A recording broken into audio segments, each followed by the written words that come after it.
किसान और शरारती गिधा। एक मजाहिया और ड्रामाई कहानी। एक गांव में एक किसान रहता था जिसका एक गिधा था। ये गिधा बाकी गिधों से बिल्कुल मुख्तलिफ था क्योंकि ये शरारतों में किसी से कम न था। किसान ने इसे बबलू नाम दिया था। बबलू की आदत थी कि वो हर वक्त किसान को तंग करता रहता। कभी कुछ ही फसलों को खा लेता, कभी गांव के बच्चों के साथ दौड़ लगाने लगता और कभी किसान के कपड़े ही चबा जाता।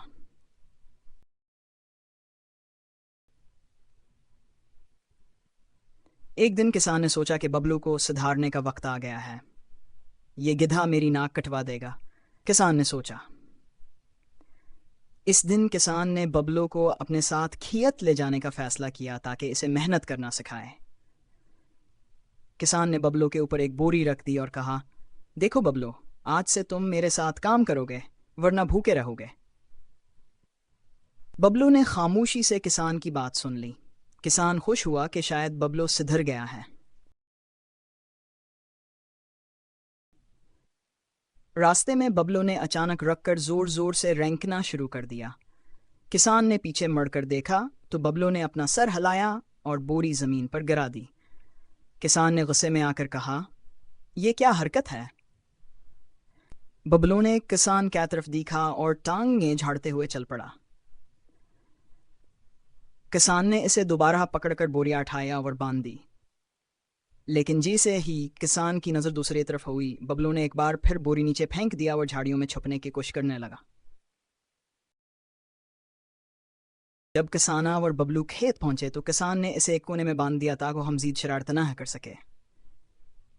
लेकिन बबलू ने वहां भी अपनी हरकतें न छोड़ें। किसान ने हल चलाना शुरू किया तो बबलू ने जोर से अपनी रस्सी खींचने शुरू कर दी और आखिरकार रस्सी टूट गई। बबलू ने सीधा किसान की तरफ दौड़ लगाई और किसान के पीछे पूरा खेत खराब करते हुए भागने लगा। किसान चीखता रहा, बबलू रुक जा, मेरी फसल तबाह हो रही है। लेकिन बबलू को तो जैसे खेल का मजा आ रहा था। ये देखकर गांव के लोग जमा हो गए। एक आदमी ने कहा, ये किसान का गिधा नहीं, सर्कस का जोकर लगता है।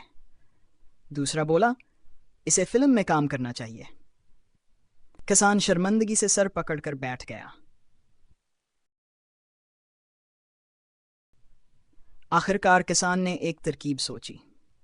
उसने बबलू के लिए एक ताज़ा गाजर निकाली और इसे दिखाने लगा।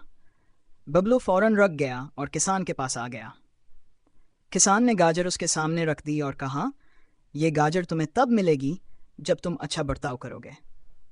बबलू ने गाजर को सूंघा और अपनी शरारतें ख़त्म कर दें। गांव वाले हंसने लगे और कहने लगे, ये गिधा तो गाजर के पीछे ही सीधा हो गया। नतीजा, किसान और बबलू घर वापस आ गए। किसान ने सोचा कि बबलू को सुधारने के लिए गाजरों का ज़ख़ीरा रखना पड़ेगा। और बबलू, वो हर दिन एक नई शरारत सोचने लगा क्योंकि वो जानता था कि आखिर में गाजर तो मिलनी ही है। ये कहानी हमें ये सबक देती है कि कभी कभी